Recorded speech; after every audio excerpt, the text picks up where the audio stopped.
ஒரு முறை முள்ளங்கி இந்த மாதிரி செஞ்சு பாருங்கள். பிடிக்காதவங்களுக்கு கூட முள்ளங்கி பிடிக்கும். முள்ளங்கி பொரியல் இந்த மாதிரி செஞ்சு பாருங்கள். சூப்பராக டேஸ்ட்டாக முள்ளங்கி பிடிக்காதவங்களுக்கு கூட முள்ளங்கி சாப்பிட ஆரம்பிச்சிருவாங்க. முள்ளங்கி எடுத்துக்கோங்க. முள்ளங்கி நல்லா தோல்லாம் சீவிட்டு கட் பண்ணி எடுத்துக்கோங்க. இந்த மாதிரி சின்ன சின்னதாக கட் பண்ணி எடுத்துக்கோங்க. பாருங்கள் நான் எந்த அளவுக்கு வந்துட்டு சின்ன சின்னதாக கட் பண்ணுறேன் அப்படின்ட்டு. கட் பண்ணதுக்கப்புறமா அது கூடவே ஒரு பெரிய சைஸ் வெங்காயம் சின்ன சின்னதாக கட் பண்ணி வச்சுருக்கேன்.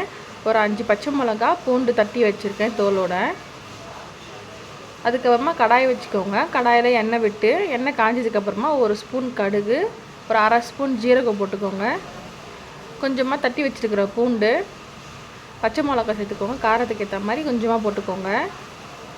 இது நல்லா பொரியட்டும். பொரிச்சதுக்கப்புறமா ஒரு பெரிய சைஸ் வெங்காயம் கட் பண்ணி வச்சுருக்கேன். அதையும் போட்டு நல்லா வதக்கிக்கோங்க.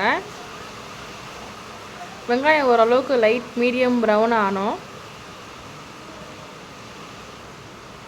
அதுக்கப்புறமா ஒரு கைப்பிடி கருவேப்பிலை போட்டுக்கலாம். அதையும் நல்லா வதக்கி விட்டுக்கோங்க.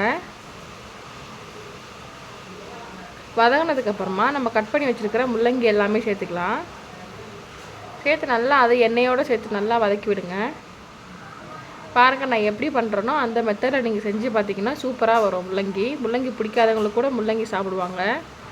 இது கூடவே ஒரு டீஸ்பூன் உப்பு, மஞ்சள்தூள், தேவையான காரத்துக்கு ஏற்ற மாதிரி நீங்கள் வச்சுருக்கிற மிளகாத்தூளுக்கு ஏற்ற மாதிரி நீங்கள் மிளகாத்தூள் போட்டு காரத்துக்கு ஏற்ற மாதிரி போட்டுக்கோங்க. நான் ஒரு 2 ஸ்பூன் போட்டிருக்கேன் சின்ன ஸ்பூனில்.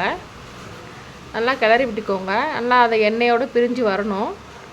அதுக்கேற்ற மாதிரி நம்ம தண்ணி ஊற்றிக்கலாம். வேகிறதுக்கு முங்குற அளவுக்கு இருந்தால் போதும். முள்ளங்கி முங்குற அளவுக்கு, ஏன்னா முள்ளங்கி கொஞ்சம் வெந்துடும் சீக்கிரமாக.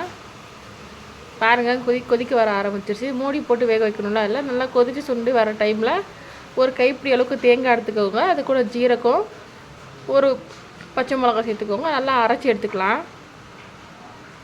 பாருங்கள் நான் எந்த அளவுக்கு அரைச்சிருக்கணும்னோ அந்த அளவுக்கு நீங்களும் அரைச்சி எடுத்துக்கோங்க. இப்போது நமக்கு இந்த முள்ளங்கி நல்லா தண்ணி சுண்டி வந்துருச்சு. முள்ளங்கி வந்துருச்சா செக் பண்ணிக்கோங்க.